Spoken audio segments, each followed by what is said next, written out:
मोक्ष मार्गस्य नेतारं वितारं कर्म भोग्यतां ज्ञातारं विश्व तत्त्वानां वंदे तद्गुणल। चार प्रकार के बंधों की कल हमने चर्चा की और ये समझा था कि जैसे ही कर्म बंधते हैं, कर्मों के बनते ही उनके अंदर में उनके नाम, उनकी क्वांटिटी, उनकी स्थिति, उनकी ड्यूरेशन, उनका इफेक्ट, वो सब आ जाता है। कर्मों के बनते ही कर्मों के नाम, कर्मों की क्वांटिटी, कर्मों की ड्यूरेशन और कर्मों का इफेक्ट, ये सब कुछ आ जाता है। और उन्हें ही हम प्रकृति बंध, प्रदेश बंध, स्थिति बंध और अनुभाग बंध के नाम पर कहते हैं। ठीक है ना।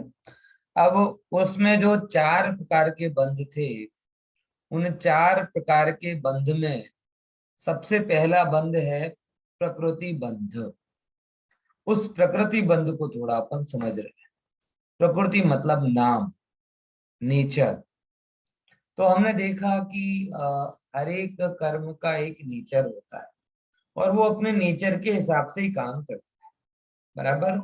जैसे शादी हो तो मामेरा कौन लाएगा? मामा ही लाएगा ना, क्योंकि मामा पद है, प्रकृति है।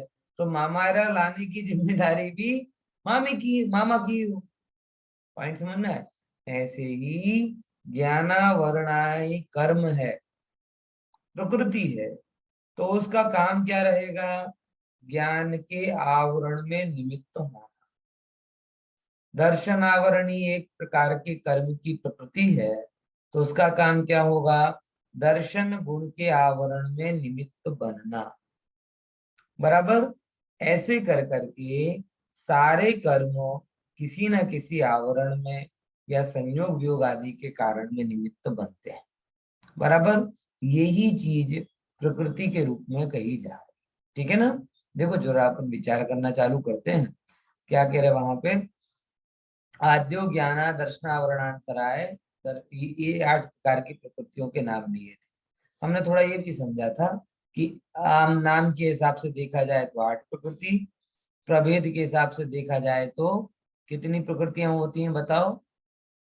8 कर्मों के को विस्तार कर दिया जाए तो कितनी प्रकृतियां होती हैं? 148। 148, 148। क्या इससे भी ज्यादा विस्तार पॉसिबल है? असंख्य, अनंत, कुछ भी हो सकता है। जो भी जगत में दिखाई दे रहा है, बराबर।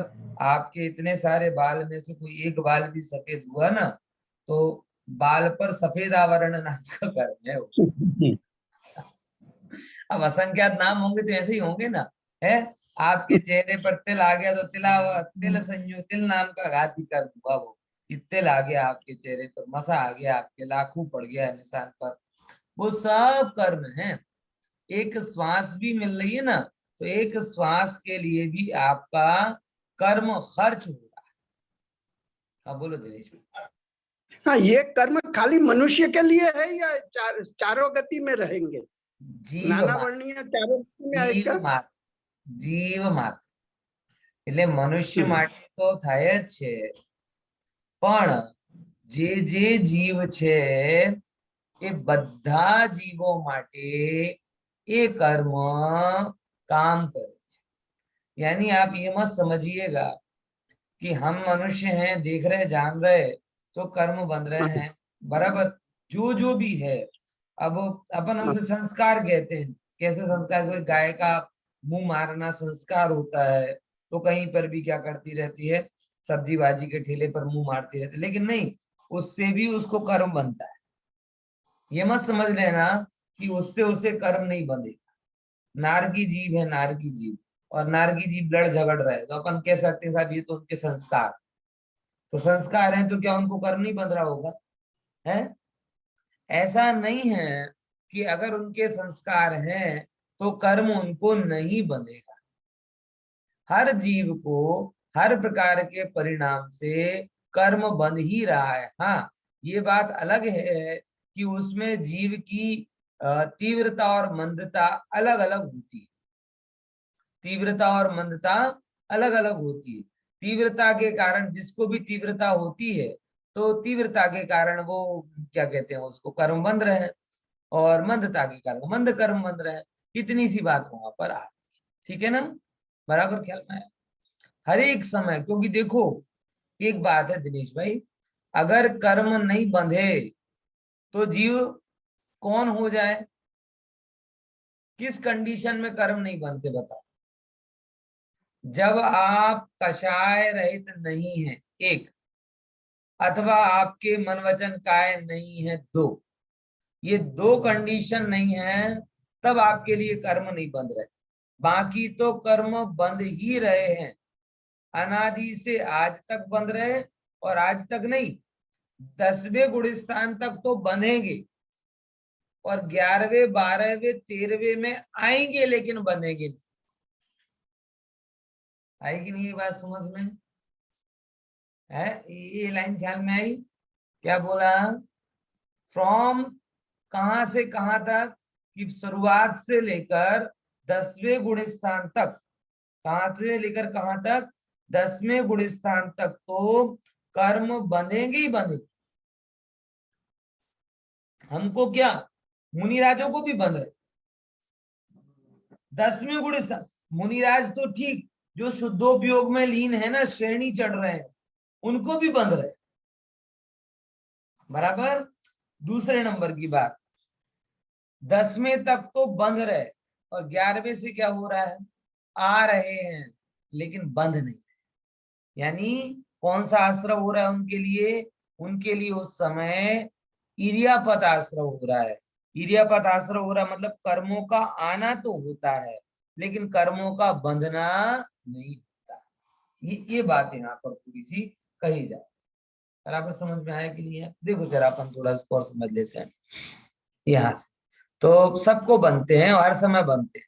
एक अंतर है जो मैंने कई बार बोला है, हर समय कंपलसरी 7 कर्म बनते हैं, और कभी कभी 8 कर्म भी बनते हैं। आयु का जब बंधन होता है ना, तो सामान्यतः अभी सिचुएशन में अगर अपना आयु त्रिभाग नहीं आया, तो अभी अपने कितने कर्म बंध रहे? 7 कर्म बंध रहे हमेशा। स्वाध्याय कर रहे तो भी कर्म बंध रहे, बोले हाँ तब भी बंध रहे, क्योंकि कषाय परिणाम तो चले ही रहे ना, तीव्र और मंद। कषाय कभी जाती नहीं। अब यहाँ पे अच्छा खासा चल रहा है, नेटवर्क इशू आ जाए किसी का कोई घर में, तो आपको ऐसे कोई कषाय किराए से थोड़ी मांगनी पड़ेगी, भैया मुझे गुस्सा करना है, थोड़ी कषाय मुझे उधार दे दो, है कि तुम्हारे अंदर में पड़ी ही थी, अपने आप आ जाती है, प्रकट नहीं करनी पड़ती ना कषाय, क्यों अपने आप रहती। ये अब जो है तो कोई ना कोई काम करेगी कि नहीं करेगी? बोले करेगी, क्या नहीं करेगी काम? वो जो काम करेगी उसी को क्या कहा जाता है? उसी के कारण इस जीव को कर्म बनते हैं। ठीक है ना, बराबर ख्याल में आया कि नहीं है? चलो इतनी सी अपन ने बात की, थोड़ी आगे और चर्चा। आगे की स्लाइड लेते हैं। ये 8 कर्मों के नाम हैं। पहला अर्थात प्रकृति बंध, उनमें ज्ञानावरणी, दर्शनावरणी, वेदनी, मोहनी, बराबर। इन 4 को पहले क्यों लिया? यही क्रम है, एक एक क्रम है, मतलब आप समझना जरा इसको। जब हम घाती और अघाती के पॉइंट ऑफ व्यू से समझते हैं, किसके पॉइंट ऑफ व्यू से? घाती और अघाती कर्मों के, तब क्रम में एक अंतर होता है। कौन सा? ज्ञानावरणी, दर्शनावरणी, मोहिनी के बाद कौन सा कर्म लेते हैं चौथे नंबर का? अंतराय। क्योंकि अंतराय कौन सा कर्म है? घाती। घाती कर्म मतलब कौन से गुण का घात करता है? जीव के ज्ञान गुण का, वीर गुण के घात में निमित्त बनता है। किसमें निमित्त बनता है? जीव के वीर गुण की घात में निमित्त। तो जब हम घाती अघाती के पॉइंट ऑफ व्यू से लिखते हैं, तब ज्ञानावरणी, दर्शनावरणी, मोहिनी और वेदनी, और जब शेष अघाती में नाम गोत्र वेदनी हो जाता है। लेकिन तत्वार सूत्र के क्रम से देखते हैं तो मोहिनी के बाद वेदनी आता है। इसके पीछे क्या लॉजिक? बड़ा सॉलिड लॉजिक, बहुत ही सॉलिड लॉजिक। कोई को थोड़ा बहुत गैस? देखो वेदनी क्या करता है? अच्छा इतना बताओ, चलो फिर आगे की बात करते हैं। दिनेश भाई, दीपेश भाई, शाता शतक, शाता शतक। प्रति है, उससे क्या होता है दीपेश भाई? તમે કીધું કે ભાઈ સરસ મજાની ગાડી મળી તમને, એ સરસ મજાનો મકાન મળ્યો, તમે શું કહેશો? કયા કર્મનો ઉદયથી મળ્યો? કે પુણ્ય કર્મ. કયો પુણ્યનો ઉદય લાગ્યો એમને? સાતા વેદ. બરાબર. પછી નુકસાન થઈ ગયો, બરાબર, માંદગી આવી, ઘરમાં કકરાટ ચાલે છે, આ બધું પાપનો ઉદય ચાલે છે. તો પાપનો ઉદય એટલે કયો પાપ છે? અસાતા. बराबर, यानी कि साता वेदनी और असाता वेदनी ये जगत में अनुकूल और प्रतिकूलता संयोगों को रिप्रेजेंट करने वाले कर्म। बराबर, इतना क्लियर हुआ। अब यहाँ पे आचार्य ने एक कलाकारी की कि उन्होंने तीसरे नंबर पे बोला मोहनी और चौथे नंबर पे बोला वेदनी। क्या बोला? तीसरे नंबर पे क्या बोला? मोहनी, और चौथे नंबर पे बोला वेदनी। मेन लॉजिक क्या है उसका? मेन लॉजिक ये है कि मोहनी के कारण वो वेदनी अनुकूल और प्रतिकूल लगता है। क्या बोला? समझ में आया? क्या कहा? वेदनी में अपने आप अनुकूल और प्रतिकूल का कुछ नहीं। मैंने एक घटना देखी, चलो मैं उसको आपको बताता हूँ जिससे आपको बहुत क्लियर हो जाएगा। मेरा एक मित्र था, है मतलब अभी, उसने क्या एक अपने बच्चे को आदत डाली, कुटेव डाली कि जितनी साल का हो उतनी गिफ्ट उसे देना। 1 साल का हो तो 1 गिफ्ट, 2 साल का हो तो 2 गिफ्ट, 3 का 3, 4 का 4, 5 का 5, ऐसे करते करते उसका क्रम 10-11 साल तक चला। और 11वीं साल में जब उसने गिफ्ट दी तो 11 गिफ्ट देने की बजाय 2-3 कम दी, मतलब 8 गिफ्ट दी, 9 गिफ्ट दी। कितनी गिफ्ट दी? 8। वो कहता है कि 8 गिफ्ट को पाकर मारो छोकरो रड़ी रड़ी ने अर्धो थी। मारो छोकरा ने रोड़ो थी जाए। તમારા છોકરાને 8 મળી તો અડધો થઈ ગયો, આવું કેમ? बोले ये कारण। अब मुझे ये बताओ, मुझे ये बताना है कि अगर एक गिफ्ट में साता वेदनी यूज होता है तो 2 में ज्यादा साता वेदनी होना चाहिए, 3 में ज्यादा होना चाहिए, 8 में ज्यादा होना चाहिए, और जितना ज्यादा साता वेदनी उतना सुख होना चाहिए, है? लेकिन ये क्रम तो टूट गया कि वो 8 में दुखी हो रहा और मेरे घर में एक गिफ्ट दुखी हो जाता है। मतलब क्या कि 8 मिलने पर भी उसको मोह का उदय ज्यादा था तो उसे 8 मिली, इसका सुख नहीं हो रहा। 3 क्यों नहीं मिली? वो गाड़ी वहां अटकी।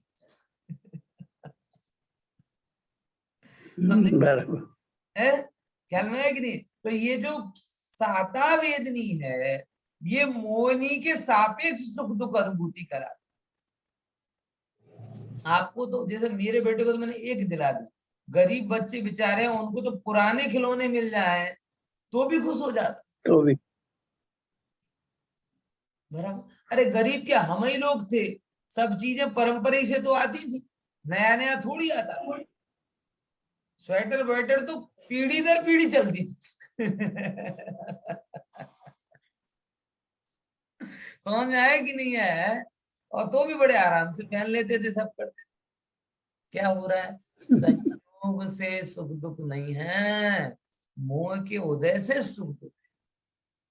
जैसे अब ये जो दिमाग में उसके पैरामीटर फिक्स हो गया कि इतना मुझे चाहिए तो चाहिए ही चाहिए और नहीं मिलेगा तो दुखी होना, उस जीव को मुझे बताओ कि अगर वो पढ़ लिख लिया, पढ़ लिखने के बाद में उसे 50 लाख का पैकेज मिला तो भी रोएगा। बोले क्यों? 60 लाख का क्यों नहीं मिला? समझ में आया? विवाह हो गया, मिस वर्ल्ड के साथ में विवाह हो गया तो भी रोएगा, मिस यूनिवर्स के साथ क्यों नहीं हुआ? समझ में आया है? ख्याल में आया कि नहीं है? वो जीव कहीं पर भी सुखी नहीं हो पाए, क्योंकि संयोग साता साता के वेदन का है, लेकिन वो तो कारण है ही नहीं है, मोहनी कारण है। मोहिनी उदय के बिना वेदनी कर्म रत्ती मात्र भी करामात दिखाने में सक्षम नहीं। जैसे कि पार्श्वनाथ भगवान, तीव्र पाप का उदय आया लेकिन महान सुख था, अंदर में दुख नहीं था। आदिनाथ भगवान, तीव्र असाता का उदय आया और 13 महीने तक आहार नहीं मिला, दुख नहीं था, सुख था अंदर। क्यों? विचार करके देखो। और वही आदिनाथ भगवान जब गृहस्थ अवस्था में थे, जितनी बार खाना उतनी बार खाते थे, नाच गान देखते थे। अब देखते ही थे ना गृहस्थ अवस्था में, उनको तो वैराग्य ही ऐसे हुआ। तो मतलब ऐसा तो है नहीं कि वैराग्य के टाइम स्पेशल ही डांस देखने गए होंगे। वो क्या बता रहा है कि रेगुलर जाते होंगे। है? समझ है कि नहीं है? विचार लो। जो लोग कई बार जरा जरा सी बात पे पंडितों पर उंगली उठा दे, पंडित जी टीवी देख रहे हैं, पंडित जी टीवी देख रहे हैं, उन लोगों को समझ लेना चाहिए भैया कि आदिनाथ भगवान भी नृत्य देख रहे थे। है? समझ में आया? और वो किस अवस्था में? टोटल 84 साल की आयु हो और 83 साल तक अगर कोई नित्य नृत्य देखे तो आप उसे क्या कहोगे? और वहां 84 लाख पूर्व की आयु और 83 लाख पूर्व तक तो गृहस्थ में ही रहे और नृत्य देख रहे थे। तो उसी दिन वैराग्य के लिए स्पेशली नृत्य का आयोजन किया होगा, ऐसा तो नहीं है ना। नृत्य का आयोजन था, उसमें से वैराग्य। अब देखना, ये वेदनी का उदय, कौन से वेदनी का? साता वेदनी का, कि उनको उस जाति का संयोग मिला, लेकिन जब तक वो मोह के कारण था तब वो दुख रूप था, बराबर। और जब वो मोह चला गया तो वही वेदनी का संयोग सुखरूप हो गया, कोई फर्क ही नहीं पड़ा। उल्टा सब। यानी बगैर मोह के ये शुभाशुभ संयोग किसी भी प्रकार से कर्म बंधन में कारण होते नहीं। बराबर ख्याल में है कि नहीं है? हाँ, हाँ, विचारो कि नहीं विचार? इस चीज को थोड़ा गहराई से समझना। टीवी की बात मैंने इसलिए क्योंकि मेरा एक श्वेतांबर मित्र है, वो कहते मैंने टीवी देखने का त्याग कर दिया। क्या त्याग कर दिया? टीवी देखने का। अच्छी बात है, बहुत बढ़िया। अब आंख बंद और कर लो। बोले क्यों आंख बंद क्यों कर ले? मैं टीवी में क्या दिखता है? जो संसार में है वही उसमें दिख रहा है, कोई अलग अलग क्या दिख रहा है? और एक्चुअल में ना संसार का दिखता है ना टीवी का दिखता है, जैसी आपकी नजर हो वैसा दिखता है। बात समझ में आई कि नहीं आई? अगर आपकी नजर निर्मल है तो कहीं पर भी आप प्रयोजन भूत देख लोगे, और अगर आपकी निर्मल नजर मलिन है तो जिनवाणी सुनते सुनते, प्रथमान योग के पुराण पढ़ते पढ़ते भी राग का ही पोषण करोगे। मैंने गेहूं को भागने से क्या होता है? गेहूं से भागने पर मूल बात है मोह की मंदता का उपाय करो। और ये बाहर की जो भी चीजें हैं अल्टीमेटली तो क्या है? ज्ञेय ही है, शुभाशुभ संयोग ही है। शुभाशुभ संयोग तुम्हारे अंदर में ज्ञेय के रूप में जाता है, और मोह के कारण वो अनुकूल और प्रतिकूल लगता है। ये गणित है कि नहीं? यही ख्याल में है कि जल्दी जल्दी बोल दिया। जब जब भी मैं जल्दी जल्दी बोलता हूँ तब तो इस भ्रम में मत बोलना कि बेकाम का बोलता। अधिकतर मैं जल्दी जल्दी इसलिए बोलता हूँ कि भूल ना जाऊं। तो आपको काम की बात है और जल्दी जल्दी बोल के मैं छूटा हो जाता हूँ। मतलब अब आप लोग याद रखेंगे, जैसे अभी आपने याद किया होगा। क्या बोला? है? देखो फिर से समझ, शांति से है? अब की बार याद रखना। हाँ, कौन बोल रहा था? हाँ, धरती वीरों से खाली हो गई। सर फिर शुभाशुभ संयोग मात्र गे ये रूप मात्र, होते हैं उसमें, बराबर। अरे मात्र ग्ने, बराबर। बाकी ग्ने, नहीं कुछ ठीक है। આગળ દે શુભાશુભ સંયોગ છે એ શુભાશુભ સંયોગ જીવના માટે કેવા છે? જ્ઞેય, માત્ર જ્ઞેય। વેદનીનું કામ શું? શુભાશુભ સંયોગોને ભેગા કરવું, અને એ શુભાશુભ સંયોગ જીવમાં કયા રીતે આવે? જ્ઞેય રૂપે। અને જ્ઞેય રૂપે આવ્યા પછી પણ જેવો મોહનો ઉદય હોય છે એ પ્રમાણે એમાં સુખ અને દુઃખ જીવ માને છે કીધું ફરીથી સમજો આપ ફરીથી વેદની નથિંગ કઈ નથી વેદની થી તો શું થાય વસ્તુઓ ભેગી થાય પણ એ વસ્તુઓમાં સુખ ક્યાં છે કઈ स्पर्श रस गंध वर्ण से तो वेदनी के कारण तो शुभाशुभ वस्तुएं इकट्ठी हो रही अब वो वस्तुएं तुम्हारे अंदर में आती नहीं तो तुम्हारे अंदर में क्या आता है वो उनका ज्ञान वो ज्ञेय रूप से आती बराबर अब जो ज्ञेय रूप में जो वस्तुएं आई वो ज्ञेय रूप में पड़ी हुई वस्तुएं अच्छी बुरी होती है क्या ज्ञेय तो ज्ञेय होता है फिर जीवो तुम्हारो मोहनो उदय होए એ મોહને ઉદયને લીધે એમાં સુખ અને દુઃખની જીવ શું કરે છે કલ્પના માન્યતા કરે કેમ કે મોહ છે યથાર્થ તો કરાવશે નહીં મોહ છે તો ઊંધો જ કરાવશે બરાબર ખ્યાલમાં આવે છે કે કોલસાનો પાવડર લગાડશો કોલસાનો પાવડર લગાડશો તો ધોળા દેખાશો કે કેવા દેખાશો ભલે થોડુંક લગાડીશું તો થોડુંક વધારે લગાડીશું તો વધારે હાથમાં લગાડીશું તો હાથમાં અને માથામાં લગાડીશું તો માથામાં બોલે પંડિતજી અમે બાલમાં લગાડીશું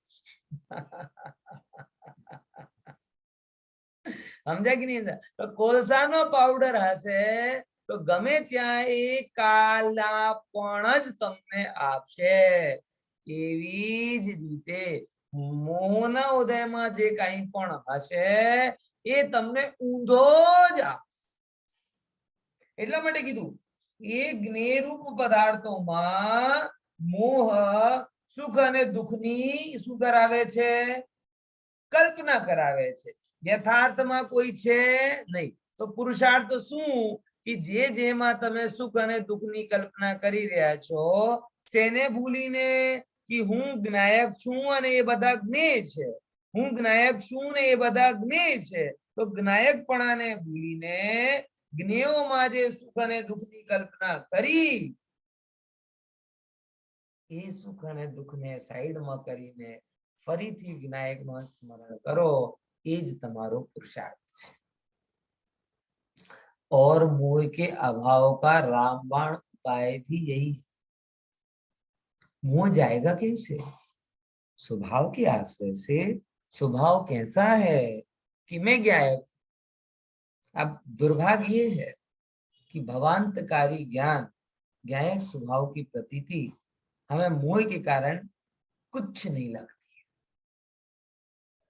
है कि नहीं ये बात समझ में भवांतकारी ज्ञान ये जो आप हम सीख रहे हैं ये कैसा है संसार का अभाव करने वाला है अब संसार का अभाव करने वाला ज्ञान मोह के अभाव मोह के सद्भाव में हमें कुछ नहीं लगता बराबर और कहीं पे जाके 5,000 10,000 रुपए दिखा दिए एक आध पूजन कर ली एक आध शास्त्र पढ़ लिए एक आध उपवास कर लिया तो तुरंत लगता है कि नहीं देखो मोह के अभाव के लिए कुछ किया कुछ किया कुछ किया गजब है इतना सुनने के बावजूद भी स्वाध्याय से संसार का अभाव होता है ये समझ बैठता नहीं और उपवास कर ले तो तुरंत ख्याल में आता है हाँ ये कोई काम किया बाकी तो बैठे बैठे सुन रहे थे अभी कुछ काम किया ये क्यों होता है ये मोह की साजिश किसकी साजिश है मोह की साजिश है आप उसे समझिए ठीक है ना तो इसीलिए किसको पहले लिया पहले नंबर मोहिनी को लिया फिर वेदनी को लिया तो 8 कर्मों में जब हम घाती और अघाती के पॉइंट ऑफ व्यू से पढ़ते हैं तो ज्ञानावरणी दर्शनावरणी मोहिनी और अंतराय ये घाती में और बाकी आयु नाम गोत्र और वेदनी अघाती में लेकिन जब अपन लॉजिक से पढ़ते हैं तब लॉजिक से पहले मोहिनी और फिर वेदनी और वेदनी के बाद के बाकी के 4 क्योंकि ये आयु नाम गोत्र अंतराय में भी सेम बात आएगी कौन सी बात कि सुख दुख के कारण है नहीं अब बताओ लंबी आयु होनी चाहिए कि छोटी आयु होनी चाहिए है कैसी आयु होनी चाहिए अपन सब एक दूसरे को आशीर्वाद देते हैं बराबर आशीर्वाद नहीं देता तो विश करते हैं तुम जियो हजारों साल साल के दिन हो 50,000, बराबर ख्याल में आया। अब वो साल तुम्हारा 50,000 दिन वाला हो लेकिन 2021 के जैसा हो तो बोलो क्या करोगे? हैं बोलो क्या करोगे? साल एक ही हो लेकिन वो कैसा वाला हो? 2021 वाला, मतलब कोरोना की सेकंड वेव वाला हो, માંડ માંડ પૂરો થાય તો શું લાગે તમને? બોલો હવે તમને તો આપી દીધું, એકચ્યુઅલમાં એમાં કઈ છે જ નહીં। 100 वर्ष की आयु हो, 50 वर्ष की आयु हो, 5 वर्ष की आयु हो या 500 वर्ष की आयु, क्या फेर पड़ता है? आत्मज्ञान शून्य, सागरों का जीवन व्यर्थ, और आत्मज्ञान सहित 8 वर्ष की आयु भी पूरी। बाकी तो तुम अनुकूल प्रतिकूल लगा रहे हो। शरीर कैसा होना चाहिए साहब? समचतुर संस्थान वाला होना चाहिए कि काला कलूटा होना चाहिए? हैं बोलो, विचार करके देखो। काला कलूटा भी हो जाए तो क्या बुरा, और बहुत अच्छा भी हो जाए तो क्या भला। मैंने तो ये, मैं आपको थोड़ा पर्सनल सी ये बात बता रहा हूँ कि मैंने जो अनुभव किया बता रहा हूँ। भाई अगर क्या कहते हैं, पुरुष है ना, पुरुष, और बहुत ज्यादा जिम में जाने लगे और ये बॉडी बॉडी बना ले बहुत ज्यादा, जिसे अपन बोलते हैं, आप देखना, मैं 100% तो नहीं कहूंगा लेकिन 100 में से 95% लोग कैसे होंगे कि जो सौष्ठव आया है उसके माध्यम से सत्कार्य नहीं करते। वो कुशील में जाएंगे, व्यभिचार में जाएंगे, गुंडागर्दी में जाएंगे, मारपीट में। आप विचार करके देखो। सेम माताओं बहनों में भी अगर एक उम्र के बावजूद भी अत्यंत हार श्रृंगार आदि की अगर लालसा रहती है तो वो भी कहीं ना कहीं पे भी क्या होती है, उनके अंदर में पड़े हुए विकार और उसकी पुष्टि में कारण बनती। क्यों? ये बारंबार यही बात होती है ना कि भाई कोई कोई मेरे में क्या ले, इंटरेस्ट ले, मैं किसी, मतलब अब क्या बोले, आप समझ जाओ ना। तो ये जो अनुकूलता है, शरीर के रूप की अनुकूलता, बल की अनुकूलता, ये अल्टीमेटली अनुकूलता जाति का है, भोगों में ही जाती। और वो स्वयं वो कैसे है? पाप रूप। विचार करके देखो, ज्यादा से ज्यादा लोग धन अच्छा क्यों कमाना चाहते? विचार सोचो जरा। मतलब मैंने बहुत गहराई से इन चीजों को समझा है, इसलिए मैं आपको बताना चाहता हूँ। बहुत बड़ा पैकेज चाहिए, काय के लिए चाहिए साहब? बहुत बड़ा पैकेज होगा तो आप, जैसे हमारे आईएएस में एक बात वो कहते थे, मैं कई बार आपको कह चुका हूँ कि मेरे जो मोटिवेशनल टीचर आते थे आईएएस में, बोले you can't choose your father but you can choose your father in law. समझे? And if you will success in this exam you will got a fantastic billionaire father-in-law। समझे कि नहीं समझे? तो देश सेवा, राष्ट्र सेवा वो तो एक साइड में रह गई, लेकिन आपको अगर ये पद मिल जाएगा, पैसा मिल जाएगा तो आपका क्या होगा? विवाह अच्छा हो जाएगा, रूपवान स्त्री के साथ विवाह हो जाएगा। मतलब अधिक धन के पीछे क्या हेतु है? भोग। अधिक पद के पीछे क्या हेतु है? भोग। अधिक सुंदरता के पीछे क्या हेतु है? भोग। आखिर इन सब चीजों का मूल क्या? और वो भोग का क्या हेतु है? आनंद। और वो आनंद कहाँ है? अपने अंदर। नहीं लग रहा है ये सारे का सारा एक कितना बड़ा स्कैम चल रहा है संसार में? समझ में? जिस आनंद की खोज के लिए हम धन कमा रहे, शरीर बना रहे, सुंदर दिख रहे, पद चाह रहे, प्रतिष्ठा चाह रहे, वो आनंद का बीज है कहाँ पर?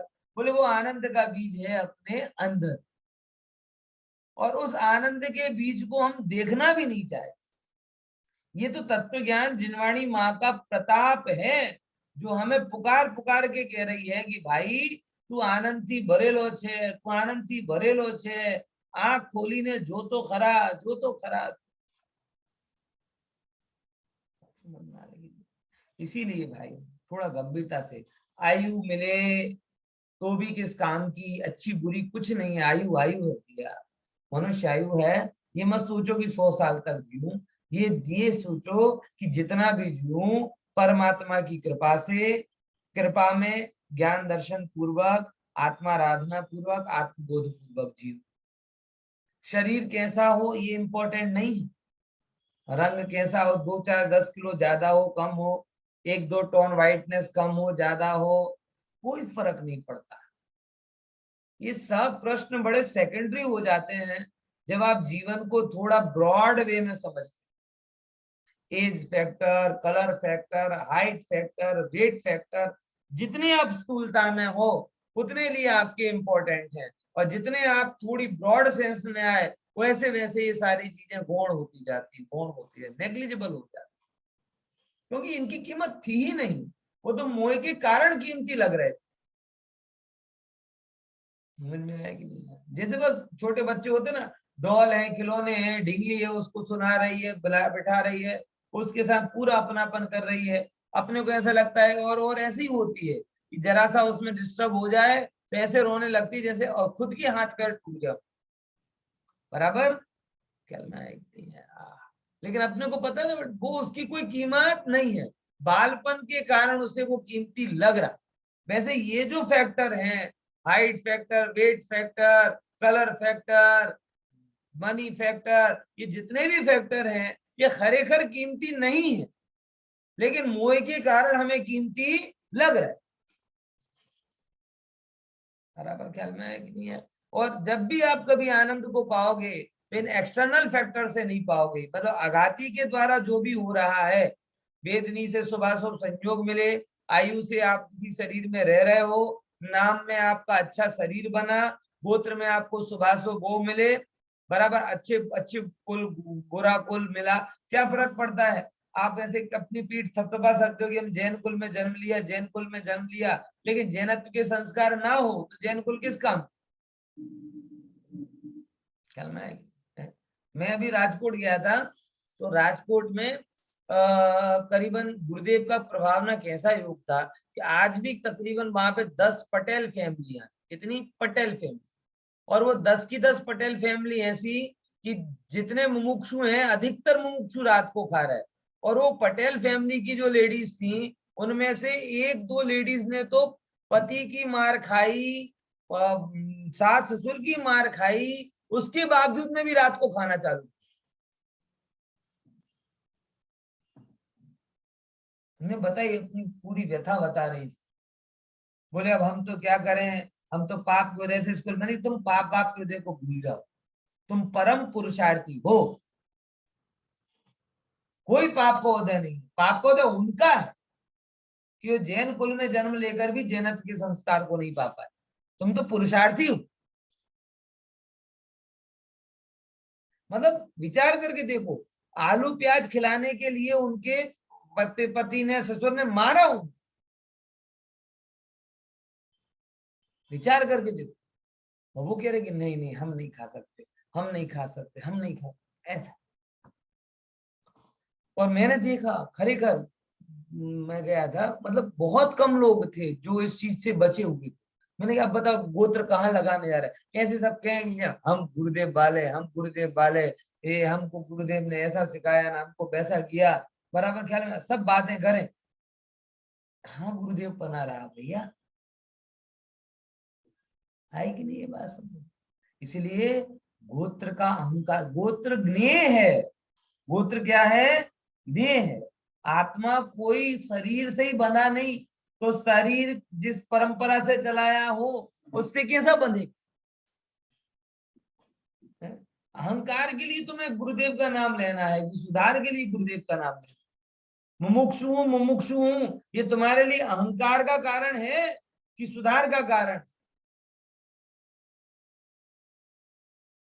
मुझे सच बता रहा, अभी भी बहुत दुख होता है कि जब अपने मुमुक्षु कुल में जन्मे लोग अकारण ही, माताएं बहने, अब पहला भाई आओ से त्यारे जमीश, પછી લગન માં જઈશું ત્યારે જમવું પડે राते, बर्थडे पार्टी में राते जमવું पड़े, इस कारण से उस कारण से, ना जाने किस किस कारण से प्राथमिक योग्यता को खो दे।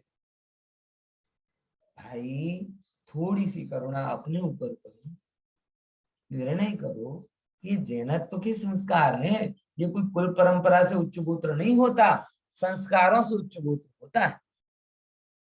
बराबर समझे कि नहीं समझे? थोड़ा सा अपने ऊपर बहुत नहीं, लेकिन कुछ चीजें प्राथमिक चीजें होती है। मुझे भी ऐसा नहीं कि मैं बहुत कुछ सुधरा हुआ हूँ, और जब मैं कभी अपने आप को देखता हूँ तो मुझे लगता है कि नहीं नहीं, अभी तो कितनी त्रुटियां अपने अंदर में पड़ी, सुधार का तो अभी सा भी शुरू नहीं। बराबर ख्याल में आया? ये गोत्र बनना है, ठीक है। फिर ऐसे ही अंतराय में भी बात आती है कि दान लाभ भोग उपभोग में जो कम ज्यादा हो तो वो मोह के कारण आपको अनुकूल प्रतिकूल लगेगा। मोह नहीं है तो मोह को हटा दो तो सब ज्ञान का गेय है, और ज्ञान का गेय लगने लगे सब चीजें तो धर्माराधना आपकी सही चालू हो गई। ज्ञान का गेय नहीं लग रहा तो विराधना चल रही। इस कारण से यहाँ पर वेदनी मोहिनी आयुर नाम इस प्रकार से पूरे के पूरे स्वरूप को समझाया कि मोहिनी के कारण, ये मोहिनी सेंटर में रखा बराबर, और वेदनी को यहाँ ये मोहिनी के कारण ये वेदनी और आयु नाम गोत्र आदि ये सब शुभाशुभ प्रतीत होते हैं। बराबर ख्याल में आया कि नहीं आया? इसीलिए इसको बीच में वहां पे रखा। अब देखो और आगे क्या कहते हैं, कर्म के भेद कैसे कैसे। तो ये यहाँ पे बताए कर्म के जनरल भेद, एक कर्म, दो घातिया घातिया, तीन प्रकार के कर्म कहेंगे तो कितने हो गए? द्रव्य कर्म, भाव कर्म, नौ कर्म। एक कर्म एक एंगल से करना हो तो एक, दो हो तो द्रव्य कर्म और भाव कर्म, तीन हो तो क्या होते हैं? दो में कौन से लिए थे? घातिया घातिया, सॉरी, दो में कौन से लिए थे? घातिया घातिया। और तीन में क्या लिए? द्रव्य कर्म, भाव कर्म और नौ कर्म। मतलब अंदर में भाव कर्म, बाहर के कर्म द्रव्य कर्म, और शरीर आदि संयोग नौ कर्म। चार प्रकार के लिए तो प्रकृति प्रदेश स्थिति और अनुभाग। बराबर, अनुभाग समझे कि नहीं समझे? अब मूल प्रकृति कितनी? बोले 8। उत्तर प्रकृति कितनी? 148। भावों की अपेक्षा अगर देखने जाओगे तो, भावों की अपेक्षा देखने जाओगे तो असंख्यात, जितने प्रकार के भाव हो रहे उतने प्रकार की कर्म प्रकृतियां है कि नहीं? जितने प्रकार का क्रोध हो रहा उतने प्रकार का क्रोध नाम का होता है, जितने प्रकार का मान हो रहा उतने प्रकार के मान नाम का होता है। ऐसा भावों की अपेक्षा क्या हुए? असंख्यात। हाँ, फिर क्या कहते हैं? परमाणुओं की अपेक्षा, कि जब बनते हैं तो पुद्गल आता है ना, आता है तो अनंत, अनंत पुद्गल परमाणु। और अविभागी प्रतिच्छेद मतलब पोटेंशियल ऑफ परमाणु, कर्म की सामर्थ्य, उस पॉइंट ऑफ व्यू से देखोगे तो हर एक कर्म कितने प्रकार का हो रहा है? अनंत अनंत प्रकार के कर्म हो रहे हैं। ऐसे करके यहाँ पर 8 कर्मों के भेदों को यहाँ बताया गया। देखो जरा थोड़ा खुलासा और करते हैं। 8 कर्म, 148 प्रकृतियां, उसमें घातिया 4 मेन, उत्तर प्रकृतियां हैं 47, अघातिया 4, उत्तर प्रकृतियां पेटा भेद 101। परिभाषा, जे जीवना गुणोनो घात करे એ ઘાતી, અને જે જીવના ઘાતિયા કર ગુણોનો ઘાત કરતી નથી તો શું કરે? શુભાશુભ સંયોગમાં જે કારણ બને એ શું કહેવાય છે? અઘાતિયા। તો જે ઘાત કરે એ ઘાતિયા।